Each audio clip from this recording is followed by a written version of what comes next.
It's obviously very late in the day and almost everything important has already been said. So I'm going to make this relatively short and talk a little bit about exactly how I approach philosophy and in the context of the kind of debates we've been having and what I think the contribution of philosophy to the understanding of the human condition might be. In particular, what should the focus of philosophy be? And one answer is that philosophy should focus on whatever it is that promises to make sense of things. But then, what is making sense of things? That's a philosophical question. And I think it tends to go round and round in a circle. Whenever philosophers ask themselves what they're doing, that circle proposes itself and stays essentially stationary in the middle of their thought. But among the candidates that people have put forward, at least these. First of all, that philosophy should provide the ultimate explanation of things, the grounds for our knowledge, by giving an account of what the world contains. But why would that be a help to us? Why would it be a help to know, the ultimate constituents of reality?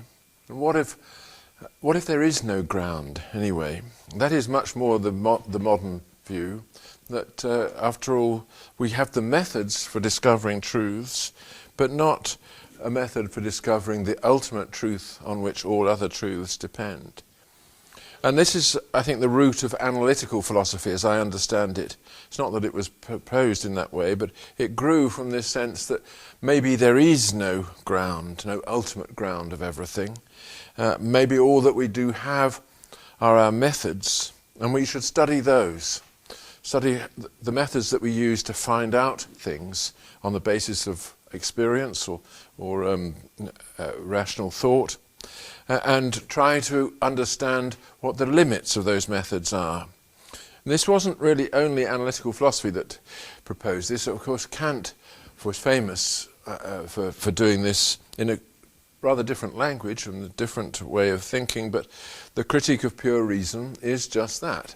It's the attempt to show just how far we can get using reason alone and to draw the limits.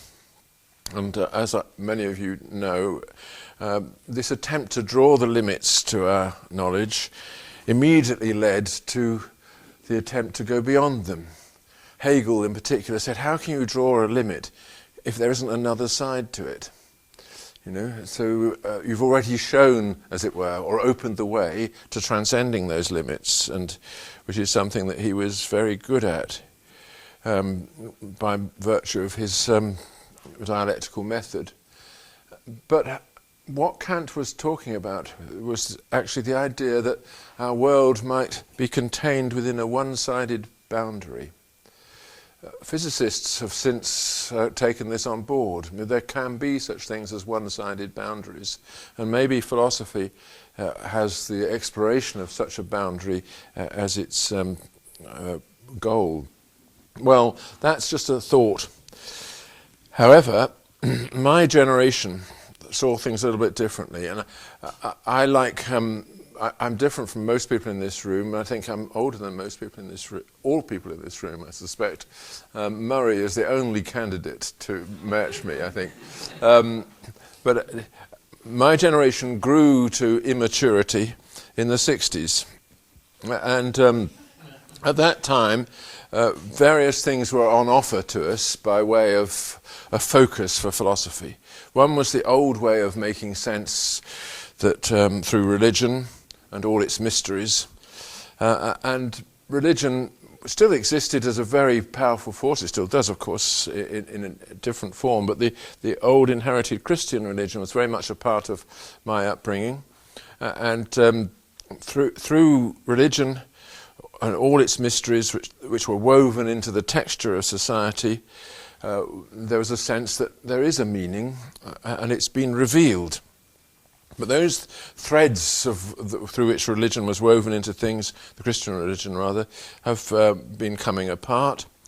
And in the 1960s, as I say, which was my generation, a new way of making sense proposed itself through politics, through radical action, through the overthrow of the surrounding order, what Badiou calls the event. And around this idea, an extraordinary mystery was woven in turn. And that mystery invaded the academy and remains there in many forms. I'll talk a little bit about that in a second. But there was so religion and politics contended for a while, but I was brought up in Cambridge, which resolutely espoused a third way, the way of renunciation, if you like, that philosophy was not to be a handmaiden of politics. It was not to be the handmaiden of theology, as it had been in the Middle Ages. It was to be a descriptive science. And we were introduced to this idea by Peter Strawson, who was then professor of metaphysics in Oxford, the idea that there should be such a thing as a descriptive metaphysics. We can't, through thinking alone, transcend our own natural understanding of things, but we can explore the presuppositions contained in that natural understanding. We explore our concepts and our ways of thought to discover exactly what it is that we suppose the world to be, not just in our speculations, but in our language itself. Our language already presents an ontology, and the best thing philosophy can do is to lay that thing bare, and then we contemplate it and discover that it is indeed just as boring as we feared. But this descriptive metaphysics involved also a kind of retreat before the ever more expanding claims of science. The scientific worldview was the thing to which people turned by way of understanding just what the world contains, and that that was the first step towards the renunciation of what you might think of as the humane calling of the philosopher. A philosopher was then retreating already in my youth from this idea that it was a proper humanity, and retreating back to what Locke had called it, which is the handmaiden of the sciences. He was effectively saying it's not theology that philosophy should be helping, but science. Well, the political project, of course, was a very radical one, and probably would take us too far away from the concerns of this gathering to go into it in any depth. But of course it took off in France in a big way, as we know, partly also in Germany, but in France it was associated with the revolutionary movement of the 1960s and a kind of new mysticism. In particular, the Maoist idea that society is founded upon and moves through contradictions. That became very, very important. And of course, it's a very convenient thing to believe that the human world is founded on contradictions and moves through contradictions, because it doesn't then matter if you're uttering any of that yourself. Obviously, the analytical tradition in Oxford and Cambridge was very contemptuous of this. The whole idea that things that people should be allowed to think in terms of contradictions. All that philosophy could do for them was to point out contradictions and show that you can't go that way. Anyway, we all know that a completely different language arose in France, and to some extent Italy and Germany at that time.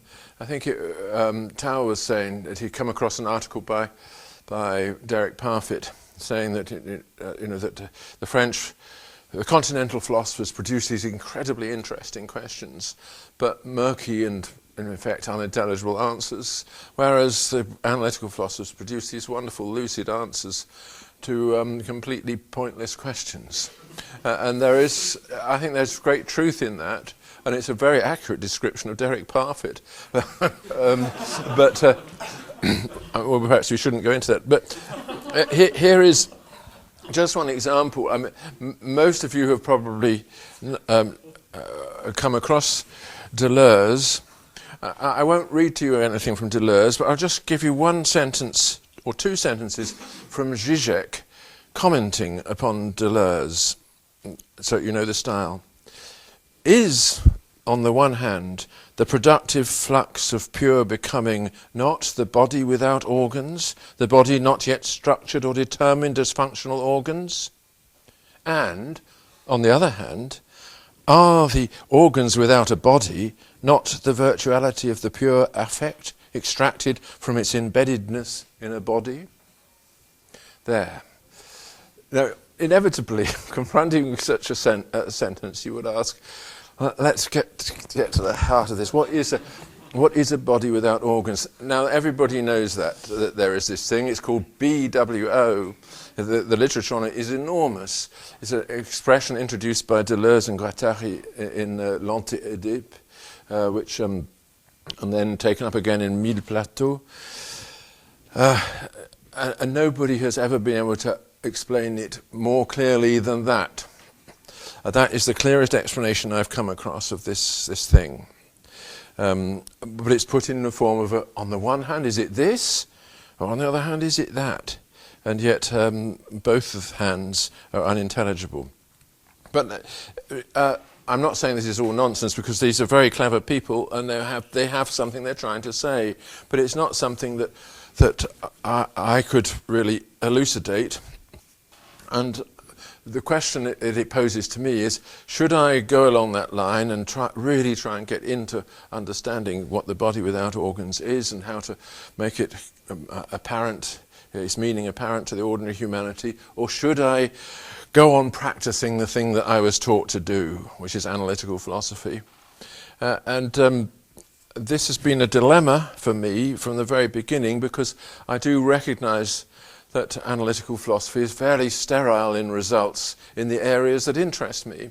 But not only that, it also does have a deadening effect on the idea and the aspiration of a humane education. So I want to say, just take up the rest of this little talk with reflecting on that. Because of the way in which analytical philosophy has aligned itself with the sciences, it has inevitably conceded space to the sciences whenever it felt itself to be in conflict with them. We've seen this especially in the philosophy of mind recently. Despite these brave efforts by people like Tom Nagel to say that actually the human mind is not something that can be comprehended in the easy way that the neuroscientists claim, nevertheless, in any real deep encounter with a neuroscientist, the analytical philosopher will creep into a corner and nurse his wounds. There are no attempts really to create a philosophy of the human being and the human mind and of the relation between the human being and his world that will stand up to the invasions of the army of neuro-nerds. And there's just this attempt to hang on to the rags of humanity, but through phenomenology or through describing the human mind as the what it's like that's left over when the science has been done. But that is not enough. That what it's like turns out to be indescribable anyway. So it's not surprising that in the light of this, we don't really have philosophers who can stand in the public eye, stand up as representatives of the cultivated view of things, presenting a serious vision of the human condition to the ordinary person. And we don't, I say we analytical philosophers, we don't have anybody to rival someone like Foucault or Deleuze. But we would say Foucault is a different case, but Deleuze owes his reputation to the fact that no one understands him, Deleuze included. And such people are incredibly lucky to be able to have found a totally unintelligible language and be able to speak it endlessly gives you an authority that nobody can match and nobody can undermine. So what have I been trying to do in all this? This brings me to the egotistical part of it, my journey.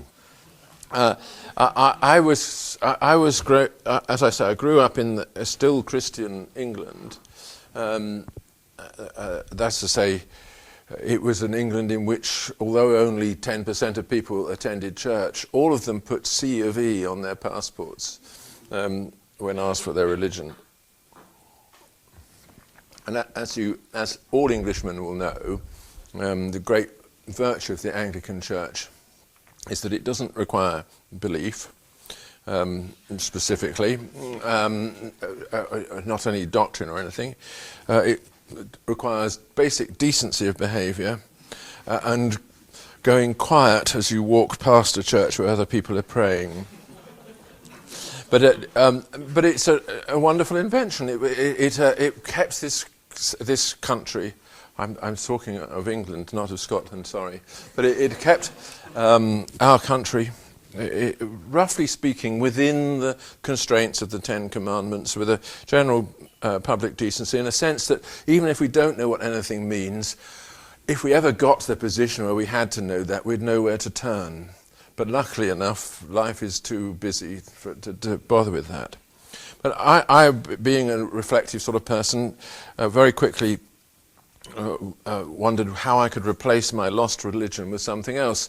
And I turned to the idea of culture, as many people in my generation did in England, much influenced not by philosophy but by poetry, and in particular by T.S. Eliot, who of course was a Christian and an American, but was able to translate into the language of poetry in ways accessible to people who didn't accept the underlying metaphysics, the idea of the sacred, the idea of living in a sacred and consecrated place, which had inherited the forms of significance that were still available, and we had to search them out.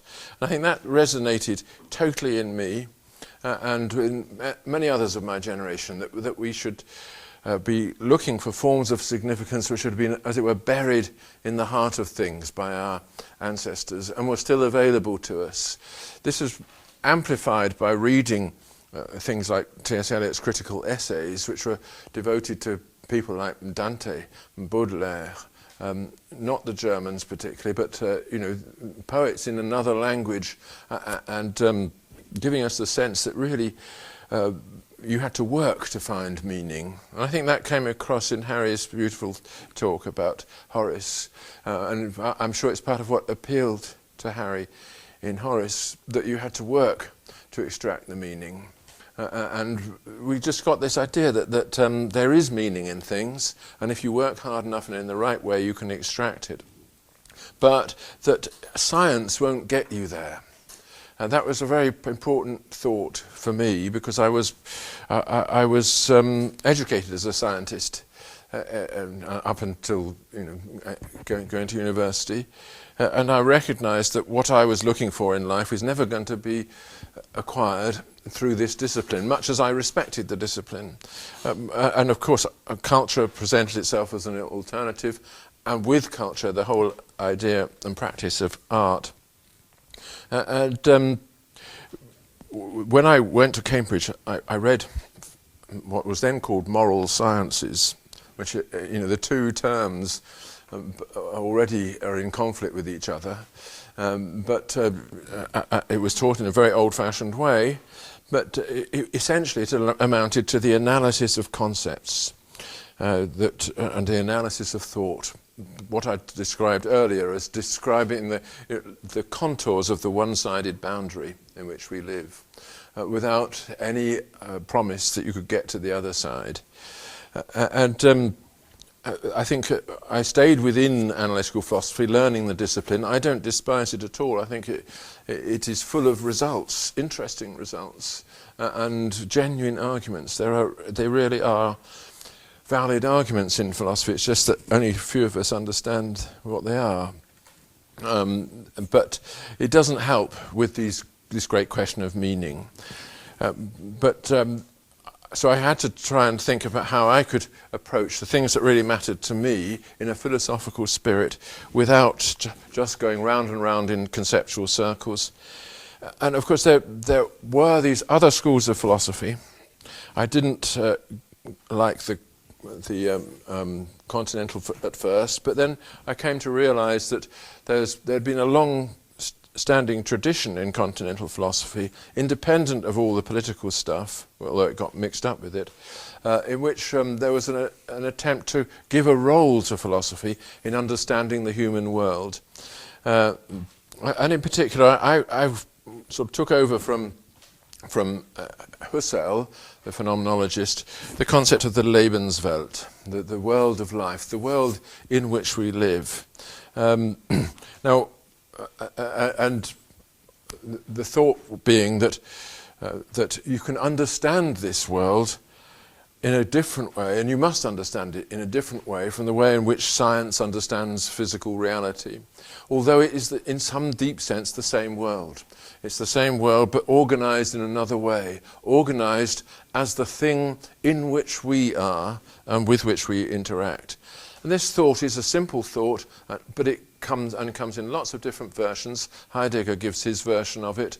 Dilthey gave a sort of version early in the 19th century. It's there in Sartre, of course, and the existentialists, and so on. But because of my analytical training, I was always skeptical that you would get to understand this Lebenswelt, the world of life, through phenomenology, through looking intensely at the first-person case and trying to understand what is revealed to you in your inner life. Now, of course, not all phenomenologists do concentrate on the inner life, but Husserl did, and he thought that he had a method for deciphering it, for pulling apart the structural strands in it and so on, and getting from it the peculiar form of knowledge which comes through self-consciousness itself. Now, I don't go along with that, but nevertheless I think that we can make use of this distinction between the world of physics or world of nature and the Lebenswelt, the world of life, and through philosophical concepts and begin to make sense of the idea that we understand the world in at least two ways, maybe a lot more than two, but that these ways are incommensurable. This is what I've tried to lay out in recent books, and I just summarize the sort of thing that I want to say. An example that I use, and I've used before, which I think is very instructive to artists, is the example of the ornamental marble. You sculptors, Mark will know about this. Ornamental marbles include, obviously, marble and porphyry, onyx, etc. There's many of them. But marble, as you know, is calcium carbonate. It's an allotrope of chalk. So from the chemical point of view, it's something totally different from porphyry, which is a silicate, like glass. And onyx is an oxide. This category completely crosses all the available scientific categories that could be used to explain the properties of these things. So it's a category which is totally useless from the point of view of the science of stones.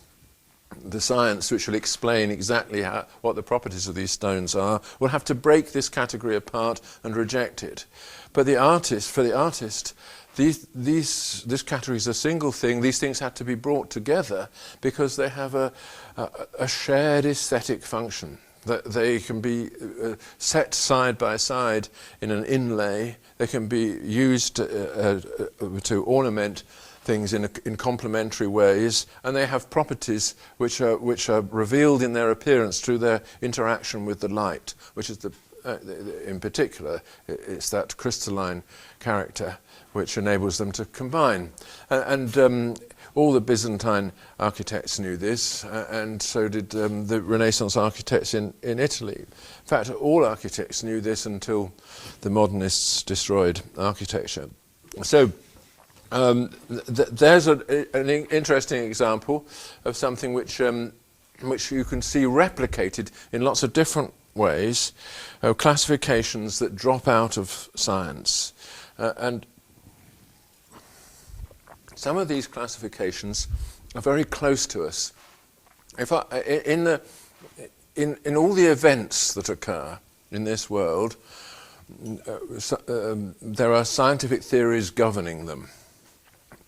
They fall under universal laws, and the hope has been over the years that there will be eventually some kind of unified science that will bring them all together. But there are some events which we describe in a completely different way from the way that science would describe them. For instance, there are things for which you are responsible, things that have happened which I attribute to you or impute to you, as the lawyers say, because whether or not you did them, they lie within your sphere of responsibility. It's your fault that that person was run over by the lawnmower, etc. There's an interesting concept which, again, couldn't occur in the science of that event. It's creating a relation between you and something in the physical world which you immediately understand, and you recognize you're answerable for that thing. If I hold you responsible, you're answerable. You have to account for it. And if you look at this in depth, you'll see that there's a vast range of concepts that we use to describe each other, which have their roots not in the physical reality, but in the kind of relations that we have to each other when we are engaged in dialogue. The idea of responsibility comes about because when you've done something, I can accuse you of it. And I accuse you by saying, you did it. I don't say, he did it. I say, you, pointing to you, and you confess to it, saying, yes, I did it, but I did it because I had a jolly good reason. And anyway, who are you to accuse me? So there's this I to you dialogue which bypasses the physical reality and concerns entirely the give and take of reasons between people. So this feature that I've illustrated through the example of marbles actually reflects a much deeper fissure in the whole of our worldview between those categories that are applied in explaining things and those categories that are applied in understanding, justifying, excusing, answering, rendering each other accountable, and essentially establishing between us the relation that is necessary if we are to be at home together. Now, thinking of that, I think this is enormously relevant to art and the aesthetic generally, and I'll just give a couple of examples. Firstly, the example of architecture. Many people would say, especially scientifically minded people, that architecture is, of course, a very important part of human existence. It involves satisfying certain uses, certain functions that we all have, the need for shelter and warmth and protection and places where we can assemble and all the rest. You can give an account. You don't need to give an account because we all know this. And that's it. It's a means to an end, which we also have various optional choices to make when fulfilling it. And these choices are subjective in the sense that there's no objective matter, no objective reasoning that could justify one choice rather than another. As long as the function is fulfilled, then the architecture has done what has fulfilled any rational requirement. The rest is simply a matter of choice or taste. Now, I think I got thinking about aesthetics partly because of the example of architecture. When I saw my hometown being pulled apart and replaced with concrete blocks, I thought, there's something wrong here. This was a livable home and no longer is.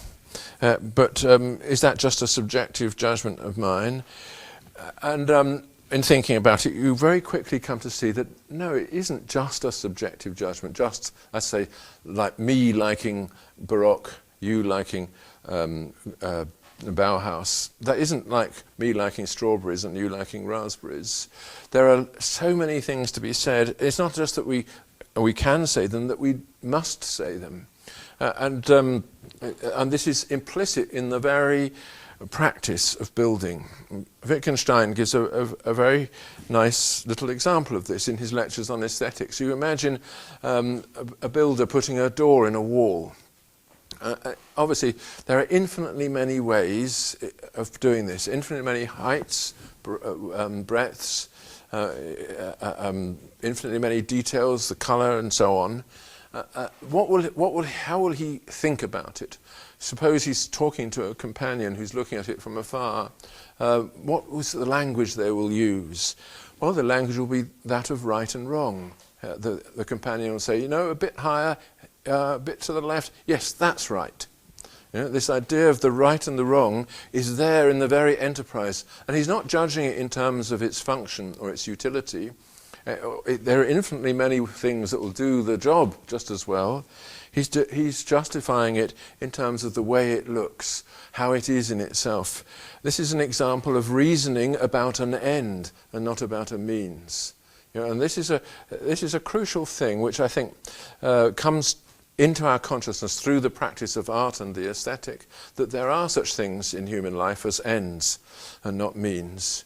One of them we had yesterday when Murray played us the Bach Cello Suite No. 2.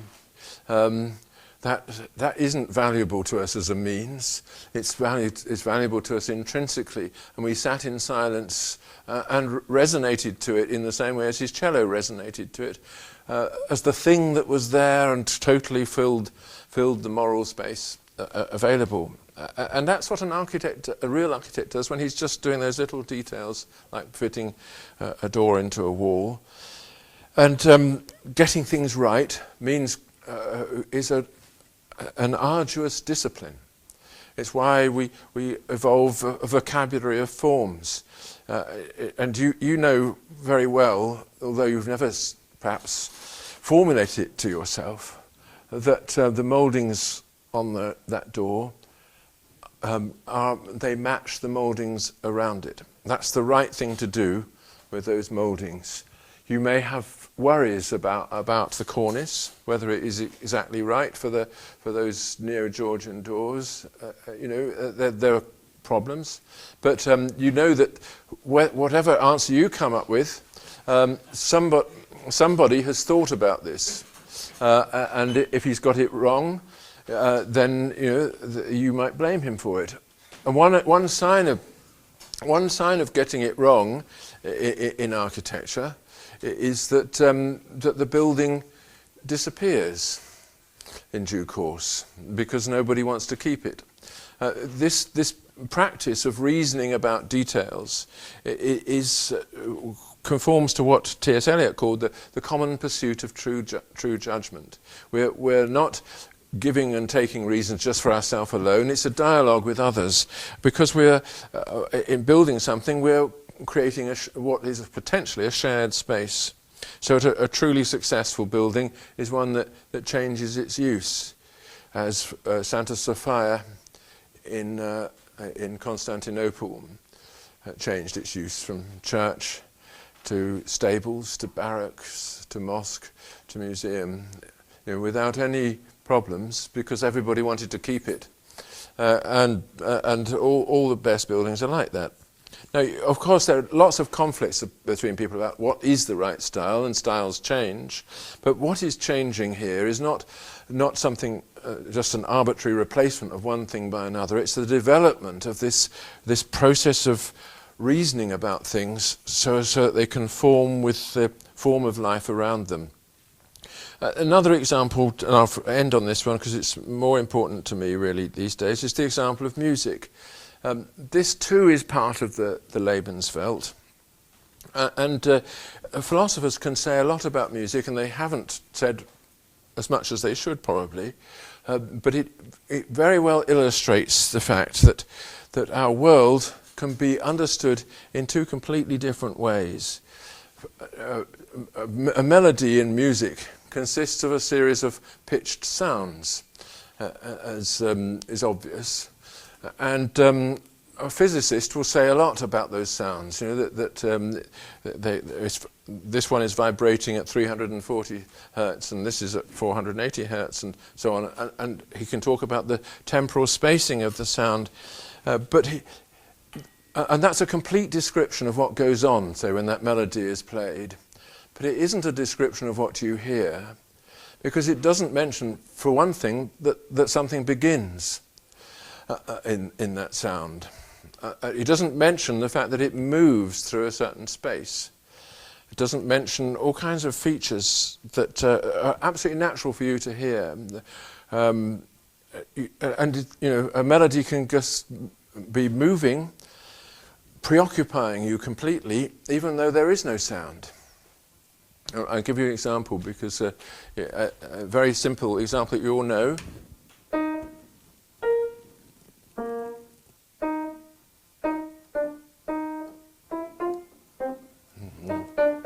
That's why my fingers.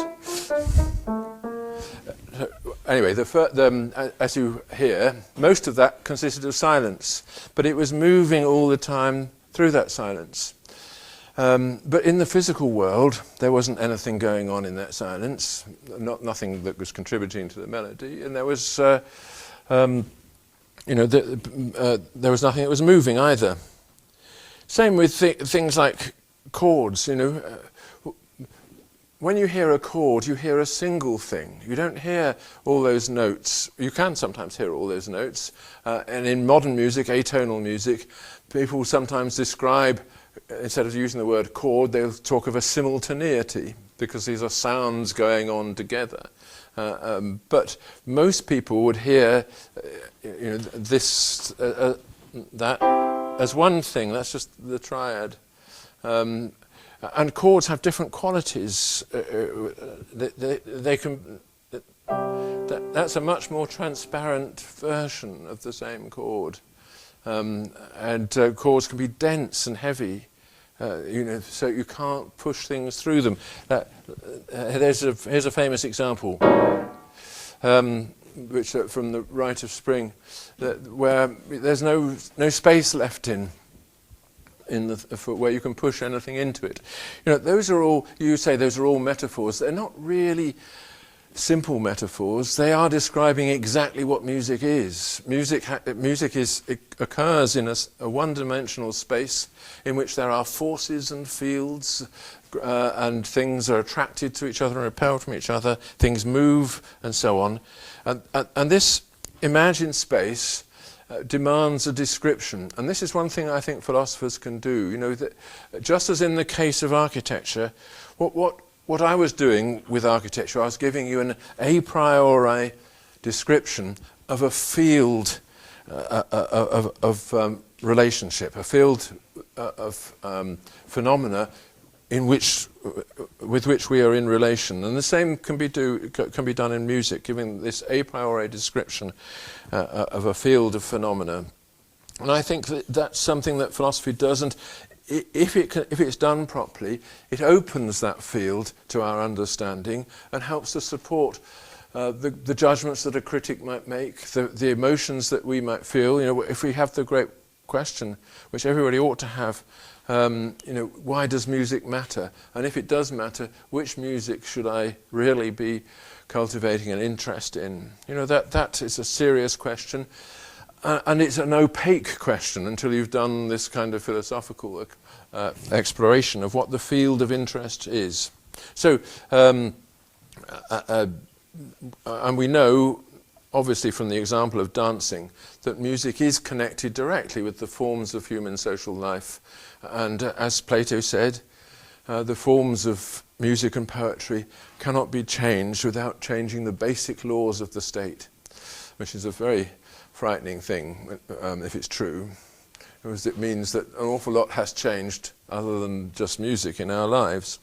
So my task as a philosopher, I've always thought of as therefore as reweaving the torn Lebenswelt, so as to offer again this kind of understanding of the world in spite of science, so to speak, which is the world in which we live, in which we find meanings. And it isn't just a conceptual exercise. There is a underlying therapeutic purpose, which is to show the way in which we can attach our ideas of community to these things like music and architecture, and find guidance through the world that we share. Whether it will bring you at last to God is another question. That is a theological question. But in my book, The Soul of the World, I try and say something about the way in which our interactions with each other in the eye-to-eye relation take us up to that one-sided boundary and inevitably give us the sense that someone is looking at us from the other side. But whether you can translate that into literal prose is another matter. That's it. Thank you.